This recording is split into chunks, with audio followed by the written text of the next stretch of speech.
그럼 저번 시간에 했던 내용부터 좀 간단하게 리뷰를 하고 들어가도록 하죠.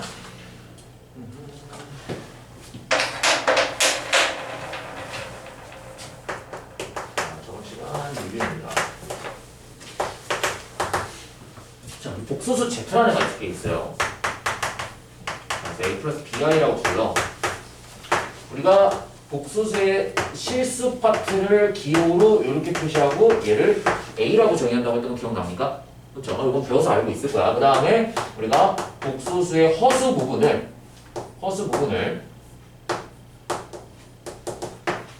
이렇게 둔다라는 거 다들 기억나죠? 그렇죠? 얘는 우리가 이런 뜻이야.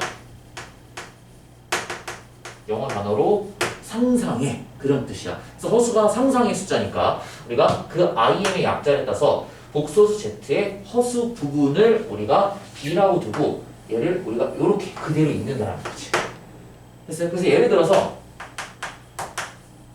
복소수의 실수 부분이 3이고 복소수의 허수 부분이 예를 들어서 뭐 2라고 한다면은 복소수 Z는 3 플러스 2i다 라고 이렇게 우리가 쓸 수 있다 라는 거 다들 알고 있죠? 그쵸? 자, 그리고 중요한 게 뭐냐면은 어떤 복소수라는 애를 제곱을 했을 때 얘가 실수가 되는 경우가 있어. 보통 일반적인 복소수가 뭐 2 플러스 여기 있는 복소수만 보더라도요, 실수부랑 허수부가 다 살아있는 복소수를 우리가 이렇게 제곱을 해주게 되면은 완전 제곱식에 의해서 9 더하기 12i 빼기 4가 되니까 5 플러스 12i가 돼서 얘는 실수라고 얘기를 안 하죠. 보통 일반적으로 허수 부분이랑 실수 부분이 다 살아있는 복소수를 제곱을 해주게 되면은 얘는 아무리 백날 제곱을 해줘봤자 절대 실수가 될 수 없습니다. 그런데 되게 특이한 거지. 어떤 복소수라는 아이가 있는데 걔를 제곱을 하면은 실수가 되는 아이들이 있어. 그 아이들은 특이하니까 우리가 암기를 해야 된다는 거지. 그래서 저번 시간에 내가 유도를 싹 다 해놓죠. 강의할 때. 그치? 유도를 싹 다 해줬는데 결과만 딱 기억을 하자면요. 케이스를 나눠야 돼. 그래서 첫 번째 케이스. Z 제곱이 실수인데 그게 양수값으로 나온다면은 이때 Z는 실수가 된 거야. 실수.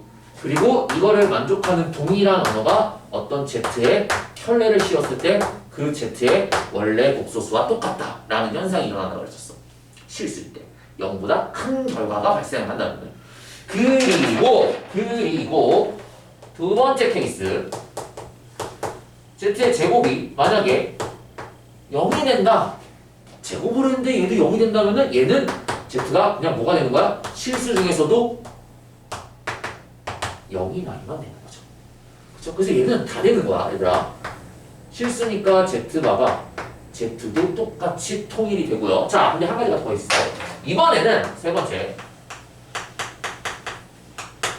Z의 제곱이 복소수를 제곱을 했는데 걔가 0보다 작아. 특이한 거지. 0보다 작으면 우리가 Z는 이렇게 뭐라고 부른다? Z는 순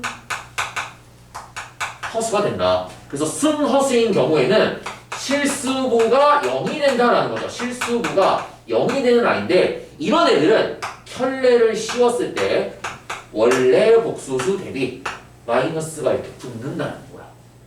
그래서 Z가 0일 때는요, 실수에서 나타나는 성질과 순허수에서 나타나는 성질을 둘 다 갖고 있기 때문에 Z가 켤레를 씌웠을 때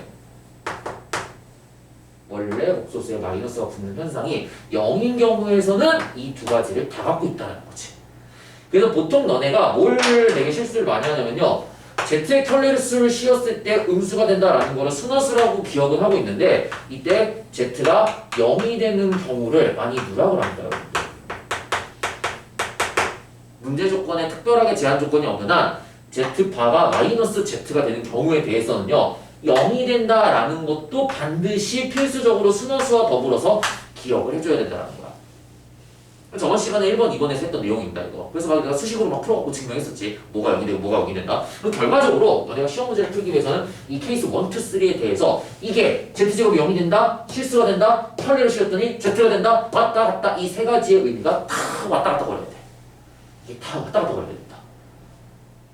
그래서 어떤 복소수를 제곱을 했을 때 실수가 되는 현상은 굉장히 특이한 상황이야. 일반적인 복소수에 대해서는 실수부랑 허수부가 다 있는 경우에 대해서 제곱을 하면은 얘네는 실수가 절대 나오지 않습니다. 복소수는 제곱을 해도 계속 복소수가 나오게 돼 있어. 근데 제곱을 했을 때 실수가 되는 현상은 굉장히 특이한 복소수들로 계상이 되어 있는 건데 얘가 실수가 될 수도 있고 그리고 그냥 순허수가 될 수도 있다. 이런 세 가지 케이스에 대해서 너네가 되게 암기가 딱 돼 있어야 되는 거야. 원리적으로 일단 이런 거고. 됐어요? 그리고 켤레. 이 켤레가 나왔으니까 망정인데, 자, 켤레는 뭐냐면요. 자, 두 복소수를 더해서 켤레를 취한 거는 각각의 켤레를 취해서 더한 것과 같다. 켤레는 다 쪼개는 게 가능해요. 그리고 뺄셈도 마찬가지입니다. 곱셈도 마찬가지예요.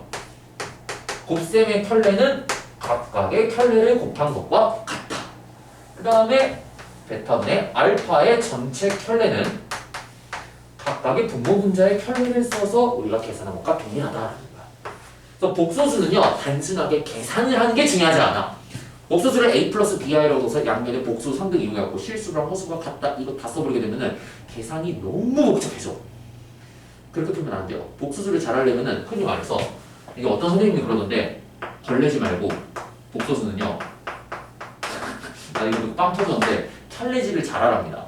맞아요. 네, 복수는 걸레질이 아니고요. 켤레질을 잘하면요 어려운 문제고 쉬운 문제가 다 일관성 있게 풀어낼 수 있습니다. 그래서 복소수 문제가 나오면은 켤레를 내가 어떻게 적절하게 이용을 해야 될지 항상 고민을 해야지. 너네가 평상시에 문제 풀듯이 z를 a 플러스 bi라고 두고 이거를 대입을 해서 좌변과 우변에 있는 실수부끼리 비교하고 허수부끼리 비교해서 같다라고 해서 이렇게 풀게 되면은 계산이 엄청나게 많이 나온다는 거지.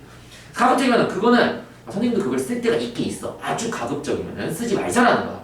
근데 사용을 해도 될 때가 있어. 아주 간단한 식에 대해서는 굳이 켤레를 복잡하게 할 필요는 없다라는 거지. 근데 딱 봐도 느낌상 이렇게 썼을 때 계산이 엄청 많아질 것 같다라는 느낌이 들면은 그때는 이거 쓰면 안 된다는 거야. 어떻게 하면 내가 켤레를 적재적소하게 잘 활용할 수 있을까? 그 생각을 해야 되고 이 세 가지 파트에 대해서 특수한 경우에 대한 거는 당연히 암기가 돼 있어야 돼. 됐어요? 거기 내가 준 종이에다가 빈 종이 있죠? 거기 복소수 파트에 빈 공간이 충분히 있으니까 아니면 맨 뒤에다가 적으셔야 됩니다. 여기다가 맨 뒤에다가 이거는 요약본이니까. 그래서 복소수가 나왔을 때는 이 내용에 대해서 무조건 알고 있는 상태에서 문제풀이가 들어가야 돼요. 백날 개념 해봤자 어차피 복소수 개념은 몇 개 없어. 실수부가 뭐고 허수가 뭐다 이게 끝이야 그냥 개념은. 근데 실질적으로 우리가 실전 문제에 적용하는 개념들은 이 스킬들을 너네가 고급 내용들을 알고 있어야 된다는 거죠. 됐습니까? 그리고 이 수식이 이렇게 변형돼도 찰떡같이 알아들어야 돼. z바 마이너스 z가 0이 된다. 그 다음에 z바 플러스 z가 0이 된다. 이 똑같은 말인데 이렇게 주면 또 다른 조건을 인식을 하시더라고요, 본인들이. 그래서 이게 똑같은 내용이지. 이항시키면 마이너스 z가 나오고 이항시키면 같다라는 거니까 똑같은 내용이기 때문에 내가 다르게 인식을 하시면 안 돼요. 똑같은 내용입니다, 이게. 됐습니까? 자, 그럼 이제 우리 몇 번부터 들어갈 거냐면요. 3번부터 한번 들어가 보도록 하죠. 3번 보도록 하겠습니다. 참고로 여기에 있는 문제들은 마플 시너지 책에 있는 문제들을 제가 선별해 놓은 교재입니다. 개념 원리보다는 당연히 어렵겠죠, 문제들이. 그래서 개념 원리에 있는 문제들은요, 과제로 먼저 풀고, 그러니까 내가 진도를 나가면 진도 나간 부분에 대해서 과제를 먼저 풀고요. 진도에서 그 과제 나간 부분에 대해서 질문을 제가 수업 시간에 따로 받도록 하도록 하겠습니다. 개념 원리가 여기 없어. 그래서 아마 서점에서 따로 사야 될 것 같아, 이거는. 따로 그냥 수요일까지 준비해갖고 올 수 있겠어요? 오케이. 수요일까지 준비해갖고 아닌가? 우리 금요일인가요? 우리 월급만이죠? 우리 주 3회반 아니지? 내가 지금 막 헷갈려갖고 막 저기 민트한 애들은 월수금 듣는 애들 있고 막 월급만 듣는 애들 있고 막 헷갈려갖고 월급만이죠? 주 이틀만. 다행이에요. 다음 그 월급 2회만 수학을 하시는 거예요? 되게 상대적으로 널널하시네요, 여러분들. 널널하시네요. 네. 또 다른 과목 할 게 많나? 다른 거 할 게 많아요? 다른 거 빵꾸난 것도 다 메꿔야 돼? 영어도 해야 되고 막 국어도 해야 되고 스케줄이 많습니까? 맞아요? 알겠습니다. 네. 왜냐면은 선생님이 지금 담당하고 있는 아침 9시부터 수업하는 애들이 있거든? 아침 9시부터 저녁 5시까지 민트하는 애들인데 걔네는 월화수목금 아침 9시부터 5시까지 주 5일 동안 수학만 합니다. 그런 애들이 있어요. 그런 애들도 있다. 그래서 네, 주 2일도 열심히 하시면은 충분히 따라가지고 어차피 수학하도 선행을 같이 하죠, 여러분들은. 그쵸? 2교시 때가 수학하지? 맞아요? 수학하도 같이 듣죠?